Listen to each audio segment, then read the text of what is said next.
Turma, tudo bem com vocês? Como vocês estão? Acabou agora há pouco no Morumbi, São Paulo 1, Botafogo 0. Mas antes de eu falar do que eu achei dessa partida, eu preciso falar sobre o bopismo. Então eu peço pra você se inscrever no canal, deixar o like, mandar um comentário, vamos debater sobre o que você achar dessa análise com educação, por favor, pessoal, tá bom? Deixa o like, se inscreva, cara, é muito importante deixar o like, hypar o vídeo e comentar, mande esse link pra grupo de WhatsApp, sempre fazendo análise pós-jogo aí do São Paulo com os meus 2 centavos, tá bem? Cara, que vitória do São Paulo. Claro, você vai falar, porra, que vitória, foi 1 a 0 magro contra o Botafogo na 23ª rodada do Campeonato Brasileiro. Mas tem algumas vitórias que revelam aspectos muito importantes sobre um time de futebol. E essa foi uma vitória que revelou, escancarou algo que já estava evidente, mas a vitória como foi, com os jogadores que jogaram, como jogaram, revela uma coisa que é inegociável para qualquer torcedor de time de futebol. Um time que tem decência, um time que tem caráter, um time que tem alma, que tem vergonha na cara. Esse time do São Paulo tem tudo isso. Esse time do São Paulo é bom de torcer por causa disso. Os jogadores conseguem sublimar as limitações que tem e que são evidentes e claras. Esses jogadores eles conseguem sublimar tudo isso, superar tudo isso, porque eles têm uma dignidade, cara. É um time digno, decente, honrado, sacou? Porque, meu, joga no limite a cada bola, a cada tempo, a cada jogo, a cada lance, joga no limite, no limite. E hoje venceu desfalcadíssimo, um elenco muito mais caro do que o nosso.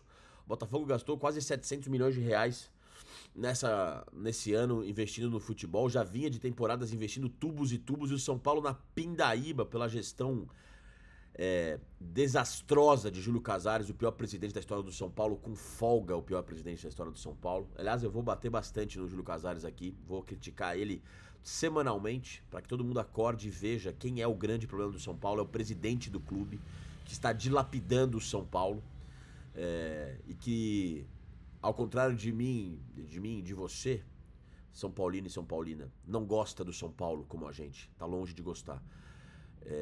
Mas esses jogadores gostam de vestir essa camisa, é evidente, né? E tem vários exemplos disso. Marcos Antônio quis jogar no São Paulo, o Rigoni quis voltar, o Luan sonhava em vestir essa camisa de novo, o Pablo Maia é identificado desde a base, o Wendel quis jogar no São Paulo. Todo mundo, o Sabino encara como a maior chance da carreira, o Tolói quis voltar pro São Paulo, o Rafael quis vir pro São Paulo. Os caras sabem o que é vestir essa camisa e mostram semana após semana, jogo após jogo, vergonha na cara, dignidade. É muito bom torcer pra um time assim. Torcer pra um time assim faz a gente, obviamente, querer cobrar resultado, vitória. Mas faz a gente gostar de torcer, faz a gente gostar de acompanhar. Fica mais fácil torcer pra caras assim. Então hoje foi, porra, uma vitória com um gol do Dineno, cara. Um cara que não fazia gol desde 19 de agosto do ano passado. Um cara que sofreu com lesões, o cara faz um gol de centroavante, cara, um tapa, uma chapa na bola, poderia ter ganhado por mais gols de diferença se não fosse um time tão limitado, se não fosse um time montado do jeito que dá, né, com jogadores que têm seus limites, claramente. Se não tivessem todos esses limites, fatalmente estariam em outros times mais ricos, mais poderosos e tudo mais. Então, São Paulo meteu 2 bolas na trave com o Enzo e com o Rigoni, que aliás jogou bem. Quem ficou xingando, reclamando que o Rigoni era um reforço ruim, cara, não sabe muita coisa de futebol, com todo o respeito do mundo. É claro que ele não é um craque, um gênio, ele é um cara inconstante, mas que ele sabe jogar futebol é evidente. É evidente que ele sabe jogar futebol. Hoje, ele deu 2 chutes com a perna esquerda, um na trave e o outro que o goleiro defendeu, e ele é destro, né? Assim, ele é ambidestro, né? Mas ele preferencialmente joga com a direita e deu 2 chutes de esquerda. É um cara que pode ajudar. Veio de graça, tem metas a bater, pode ajudar. As pessoas estão desconectadas da realidade. O São Paulo não tem dinheiro pra trazer coisa muito melhor do que isso. A expectativa gerada pelo Marcos Leonardo não veio, mas o Rigoni veio e já ajudou. Jogou bem hoje. Jogou bem hoje, né? Então, assim, o Crespo, cara, faz um trabalho, assim, inacreditável, assim, inacreditável. Eu, como um cara que gostava do Zubeldia, percebo que não há comparação entre os dois como treinadores de futebol. Não há comparação mesmo, assim, não tem comparação. Hoje o Crespo mostrou 5 anos depois da primeira passagem, 4 anos depois, que virou um técnico com muito valor, cara, muito repertório. O São Paulo usou essa pausa na data FIFA de 10 dias e foi um time organizado do começo ao fim do jogo, cara. Do começo ao fim do jogo, com um sistema de 3 zagueiros, mas com zagueiros diferentes. O Tolói não é rápido como o Ferrarese e o Arboleda, tava voltando depois de 5 meses sem jogar bola, 4 meses, a última partida foi em maio. E fez boa partida o Tolói, foi bem, deu pra ver que ele tava um pouco sem ritmo, chegou atrasado em alguns momentos, mas foi sério, tirou muitas bolas de cabeça, conseguiu antecipar algumas bolas. O São Paulo jogou com Alisson e Pablo Maia, que são jogadores também de diferentes características em relação a Bobadilla e Marcos Antônio, que hoje são titulares absolutos. E na frente jogou com Tapia e Dineno, também diferente de ter Luciano, André, Ferreirinha, jogadores mais móveis. Então o Crespo, com peças muito diferentes, manteve a estrutura de jogo e a qualidade e a organização de jogo. Isso é mão do técnico, cara. Porque não importa as peças, as características e perfis das peças, o São Paulo continua sendo um time competitivo, um time capaz de brigar, com elencos mais ricos e poderosos. E nem tava com o Morumbi lotado, o Morumbi cheio, 38 mil pessoas, guerreiros e guerreiras, mas não tava aquele caldeirão que às vezes... também vira um 12º jogador, um puta chavão, mas assim, que ajuda. O São Paulo não tava naquele clima caldeirão, porra, pé embaixo, porque tava organizado dentro de campo. Foi superior ao Botafogo do início ao fim. Do início ao fim, o São Paulo jogou mais bola do que o Botafogo e merecia ganhar por mais. Criou pra isso. Luan quase fez um gol no final do segundo tempo. Esse lance que eu falei do Rigoni. O próprio Tapia teve algumas chances, o Dinero no primeiro tempo. O São Paulo jogou muito bem. O Botafogo foi chutar a primeira bola depois de 80 minutos. Né? O São Paulo estava mais cansado porque foi um jogo de trocação. Então, assim, tira o chapéu. O Crespo é uma grande notícia e é também, pra mim, o grande responsável por a gente ter esperança nessa temporada de que dá pra sonhar. Dá pra sonhar. Com o brasileiro já foi, mas a gente tá ali na 7ª colocação, a 4 pontos à frente do Red Bull Bragantino. Então tá se consolidando como o 7º lugar e fatalmente vai abrir vaga de campeões da Copa do Brasil e eventualmente da Libertadores, se a gente não for campeão da Libertadores. Então, no brasileiro, o São Paulo se coloca numa situação mais confortável. Pra quem imaginava o rebaixamento, e não era absurdo imaginar rebaixamento, o São Paulo hoje tá numa posição muito diferente e jogando bola. O São Paulo é um dos melhores futebols jogados no Brasil hoje. Poucos times jogam mais bola do que o São Paulo hoje, honestamente. Já faz um tempo que o São Paulo tá jogando essa bola. Desde a Copa do Mundo de Clubes, o São Paulo fez pouquíssimas partidas ruins. Contra o Flamengo, na estreia, que ele tava chegando, e com o Atlético Paranaense, que teve um jogador expulso ali com 1 minuto de jogo. De resto, o São Paulo fez boas partidas contra todos os times, foi melhor em campo, controlou as partidas e joga com uma vontade, cara, com um apetite, com a faca entre os dentes, jogando, assim, a gente vai lutar por cada palmo de chão aqui e aí vocês vão ter que jogar no limite pra ganhar de nós, entendeu? Porque a gente se recusa a perder, né? O Crespo usou esse termo depois que o São Paulo empatou com o Sport, 2-2. Porra, quem fez gol aquele dia foi o Mike. Quem entrou aquele dia foi o Henrique do Carmo, que já foi vendido como a troco de pinga. Troco de pinga pela diretoria do São Paulo. Não tem mais o Ferreira, não tem mais o Matheus Alves, o André machucou, o Lucas machucou de novo, o Oscar machucou, o Caleri já tava fora, machucou o Marcos Antônio, agora voltou, a Arboleda machucou, agora voltou. Cara, assim, é uma loucura, assim, o que ele ainda consegue fazer o São Paulo jogar com tanta coisa contra, entendeu? E porque esses caras se entregam, os caras se entregam, os caras vão pra dentro e não estão nem aí, entendeu? Isso é lindo de ver, isso é lindo de ver. Partida muito boa do São Paulo, vitória que, porra, lava a alma, porque o que a gente espera como torcedor de futebol, na minha humilde opinião, é se sentir representado. Que todo mundo que tá ali tá vestindo a camisa do São Paulo como a gente vestiria se tivesse ali. Porra, se eu um dia me desse a chance de jogar pelo São Paulo, eu ia dar tudo em campo por 90 minutos, mas tudo, não ia deixar nada, não ia ter uma célula minha que não ia ser entregue àquilo. E é isso que o torcedor exige, velho. Isso, essa entrega. O resultado, vem ou não vem, mas luta é inegociável, não pode faltar. E esse time luta, cara, esse time luta pra cacete, isso é bonito de ver, isso é bonito de ver. Então, cara, muito legal a vitória do São Paulo, pô, vitória pra lavar a alma, coisa linda. E eu dedico essa análise pós-jogo ao meu sobrinho, Léo, que veio ao mundo, mais um São Paulino fanático e pé quente, como são todos os São Paulinos da minha família. Eu te amo, meu amor, meu sobrinho amado, desde já. Ele é lindo, veio saudável, graças a Deus. Essa análise é pra você. Um dia, quem sabe, você vê o seu tio falando sobre futebol.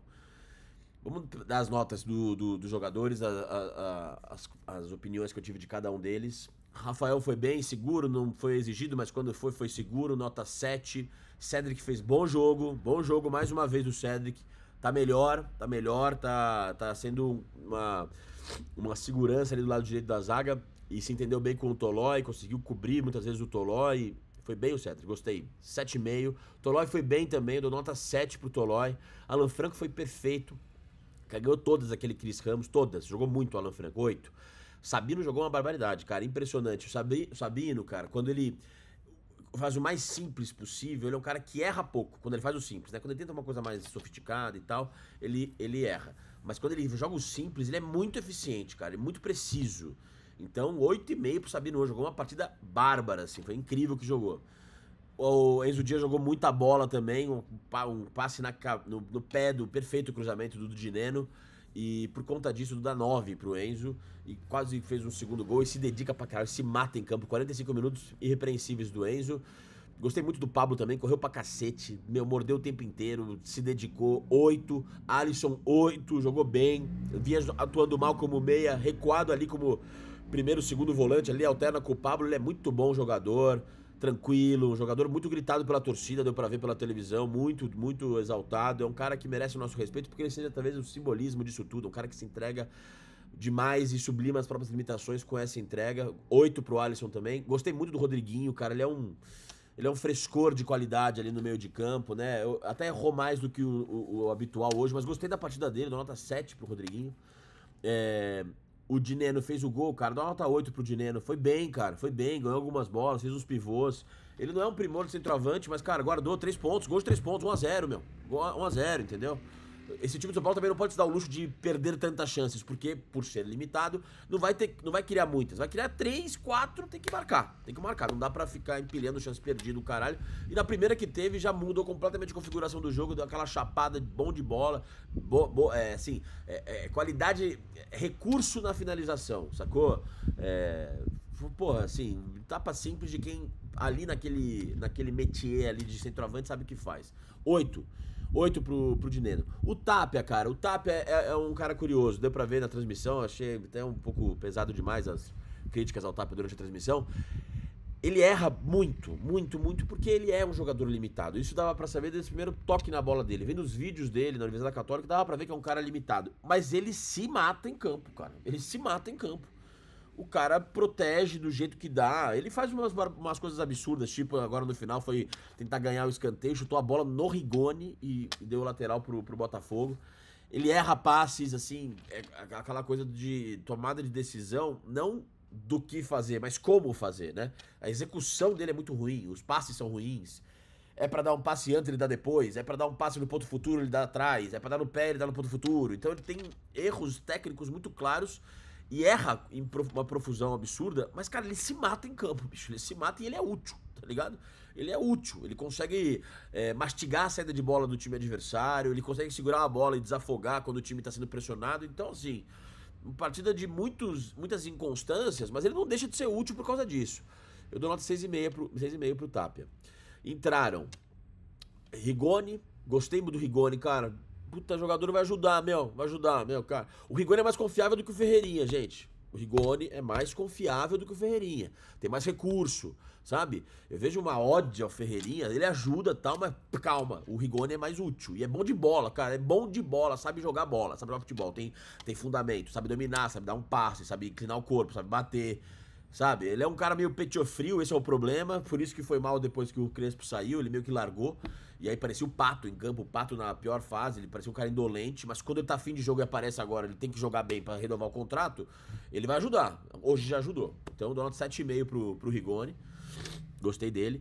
Achei que o Wendel entrou muito bem, mas parece que machucou de novo, cara. O Wendel tem problemas físicos, né, cara? Um cara já veterano, numa posição que cobra muito, mas entrou bem. Jogou muito bem o Wendel, cara. Defensivamente e ofensivamente. Dou nota 7,5 pro Wendel. Gostei muito, cara. Muito mesmo. Marcos Antônio, cara, pô, é outra parada dele no meio de campo. É um cara muito técnico, clareia jogadas, clareia os lances, tem boas escolhas, até errou mais do que costuma errar, mas tava voltando de lesão, um mês inativo. Dou nota 7,5 pro Marcos Antônio, gostei muito. E o Luan, cara, o Luan quase fez um gol, velho. Puta, o Luan é foda, meu irmão. O Luan é bom pra caralho, sacou? Ele Agora no final ganhou no corpo daquele cuiabano, deu no meio daquele Danilo, né? Que é um puta jogador que se acha que joga muito mais do que joga. O Luan tirou umas bolas de cabeça e tal. Claro que não foi uma coisa espetacular, jogou 15 minutos, mas quase fez um gol. E aí, meu, ficou desesperado por não conseguir fazer o gol. Ele tá louco pra fazer esse gol. Tenho certeza que vai ser uma catarse pra ele. Quase fez um gol e deu segurança ali na entrada da área. Dou nota 7,5 pro Luan. Sou fã absoluto e recorrível desse jogador. E Crespo, cara, 9, 10, velho. 10, cara. O cara acertou tudo, mano. O cara acertou tudo. 10 pro Crespo. Quem mais que entrou? Arboleda, foi bem, voltou de volta, foi puta, excelente Arboleda de volta, o nosso zagueiro mais confiável, cara, o jogo, quando ele tá bem é outra coisa, foi bem, espanou quando tinha que espanar, tirou ali, entendeu? Ganhou de cabeça, Arboleda de volta é sempre boa notícia, nota 7,5 pro Arboleda. É isso, turma, é isso, cara, vê se você concorda comigo, amanhã estarei na Cazé TV, né, pra quem não sabe, fui contratado pela Cazé TV, tô morando no Rio de Janeiro, agora tô em São Paulo, amanhã volto pro Rio. Às 12h30 amanhã participo do Geral Cazé TV, programa diário da Cazé TV, todos os dias às 12h30. Resenha muito legal, galera muito boa, entende pra cacete de futebol, aprendo muito com os meus colegas e minhas colegas ali de mesa. Então amanhã falarei um pouco mais sobre a vitória do São Paulo e falarei sobre os outros jogos da rodada. Acompanhe na Cazé TV a partir das 12h30. E é isso, gente. É isso, cara. Vitória de um time decente. Um time que tem alma, que tem vergonha na cara, que tem dignidade, sacou? Que tem caráter. E isso é inegociável. E pra um time que é assim, a gente gosta de torcer.